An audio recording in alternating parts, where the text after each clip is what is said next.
ঘটনার গল্পকেও হার মানিয়েছে যুক্তরাষ্ট্রের মাঝ আকাশে যাত্রীবাহী বিমান এবং সামরিক হেলিকপ্টার। ব্ল্যাক হকের সংঘর্ষের ঘটনা। ট্রাম্পের বাড়ি হোয়াইট হাউসের কান ঘেঁষে ওয়াশিংটন ডিসির মাঝ আকাশে এই সংঘর্ষের ঘটনা ঘটেছে, যেখান থেকে হোয়াইট হাউসের দূরত্ব 5 কিলোমিটার। মাঝ আকাশে সামরিক হেলিকপ্টারের সঙ্গে সংঘর্ষে দ্বিখণ্ডিত হয়ে গেছে যাত্রীবাহী বিমানটি। সাথে সাথে নদীতে পড়ে গেছে ভাঙ্গা উড়োজাহাজটি। পিএসএ এয়ারলাইন্স নামের মার্কিন উড়োজাহাজ সংস্থার ফ্লাইটটিতে 60 জন যাত্রী ছিলেন, আর ক্রু ছিলেন 4 জন। কাছেই নদীতে পড়েছে হেলিকপ্টারটি। ব্ল্যাক হকে ছিলেন 3 জন সামরিক সদস্য। এখন পর্যন্ত কাউকেই উদ্ধার করতে পারেনি কর্তৃপক্ষ। এই ঘটনায় ব্যাপক হতাহতের ঘটনা ঘটেছে বলে জানিয়েছে কর্তৃপক্ষ। নদীতে পড়ে আছে বিমান এবং হেলিকপ্টারের টুকরো টুকরো অংশ।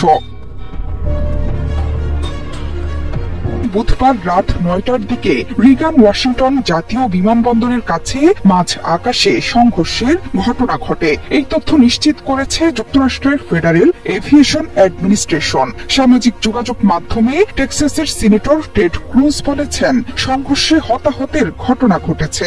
খবর পেয়ে পটোম্যাক নদীতে অনুসন্ধান ও উদ্ধার অভিযান চালাচ্ছে বেশ কয়েকটি সংস্থা। মার্কিন গণমাধ্যমের প্রতিবেদনে জানানো, স্থানীয় সময় বুধবার রাত 9টার দিকে রিগান ওয়াশিংটন জাতীয় বিমানবন্দরের কাছে মাঝ আকাশে সংঘর্ষের ঘটনা ঘটে। এই তথ্য নিশ্চিত করেছে যুক্তরাষ্ট্রের ফেডারেল এভিয়েশন অ্যাডমিনিস্ট্রেশন। সামাজিক যোগাযোগ মাধ্যমে টেক্সাসের সিনেটর টেড ক্রুজ বলেছেন, সংঘর্ষে হতাহতের ঘটনা ঘটেছে। খবর পেয়ে পটোম্যাক নদীতে অনুসন্ধান ও উদ্ধার অভিযান চালাচ্ছে বেশ কয়েকটি সংস্থা। মার্কিন গণমাধ্যমের প্রতিবেদনে জানানো হয়, সংঘর্ষে উড়োজাহাজটি দ্বিখণ্ডিত হয়ে গেছে। বিধ্বস্ত উড়োজাহাজটি পটোম্যাক নদীতে পড়েছে। ডুবুরিরা নদীতে অনুসন্ধান ও উদ্ধার অভিযান চালাচ্ছেন। যুক্তরাষ্ট্রের আঞ্চলিক রুটে চলাচলকারী পিএসএ এয়ারলাইন্সের উড়োজাহাজটি রিগান ওয়াশিংটন জাতীয় বিমানবন্দরে যাচ্ছিল।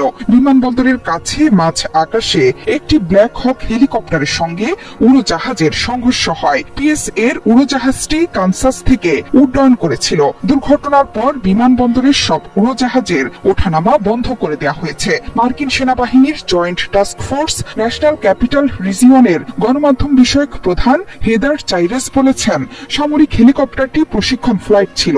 এটি ভার্জিনিয়ার ফোর্ট বেলফোয়ারের কাছে নিযুক্ত 12th এভিয়েশন ব্যাটালিয়নের বি কোম্পানির পরিচালনাধীন।